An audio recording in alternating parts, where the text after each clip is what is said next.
we have some big challenges provincially. Let's have the next slide. In trying to set up the bigger piece, who's going to run this thing? Who's going to administer it? What are the governance models? What are the policies that go in? If we're going to do a provincial model, what's the on-call look like? Who's going to pick that up? Is that all you're going to do? Probably. If you're running the whole province for telestroke and it gets busy, that's probably the only job you want to have. In which case, is stipend to interest people to take part in that. We need to kind of straighten out these referral processes, the video conferencing and DI issues that I've talked about. Another issue which I think I haven't mentioned is alternative points of care, and neither Phil and his group nor Victoria have been able to have access to this when we've left our unit. 9 to 5. That's not a great way to do things because emergency rooms don't run 9 to 5, and they like you to step up to the plate any time. And that's part of the reason why we've got a higher phone rate there, is because after we've left the unit and we get called on the bed line, we have no option but to run the whole thing by telephone.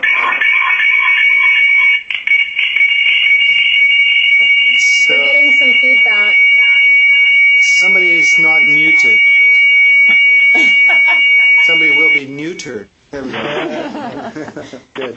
Thank you. So there are fairly cheap software systems that you can use on your home computer, which take on most of the role of the hardware solution that we have in our unit, which can be quite effective, or the doctors can be equipped at home with a system that allows them to provide the same kind of remote access from home, and that would give us the 24/7 that we would need, and of course the 24/7 technical support.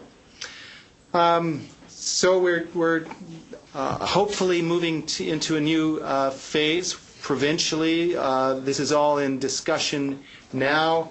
To try and see what it would look like to have a provincial model, roll out some of these things with planning, and then some pre-implementation phase, and then a final implementation. We're not, we don't know yet where this will all sit because the BC Stroke Strategy is in its sort of final stages of engagement with government. There's a possibility that PHSA will take over, at least in some custodial fashion, some of the management, or at least house the Secretariat to manage the provincial strategy. Next slide. The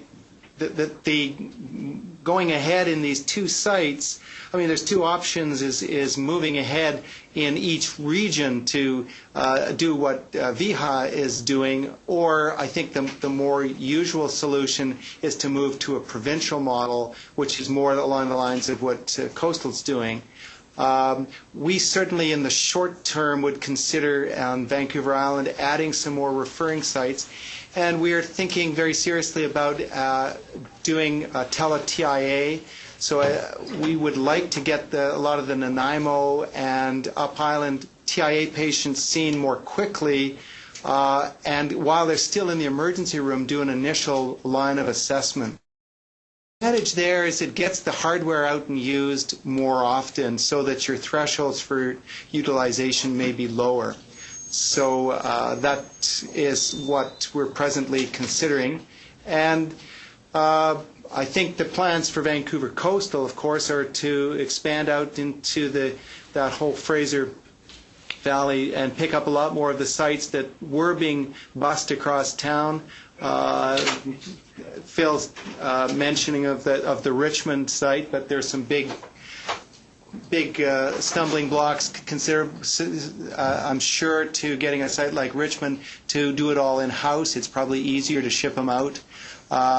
So there are lots of issues to consider here, but maybe something that we can talk about now in an open forum.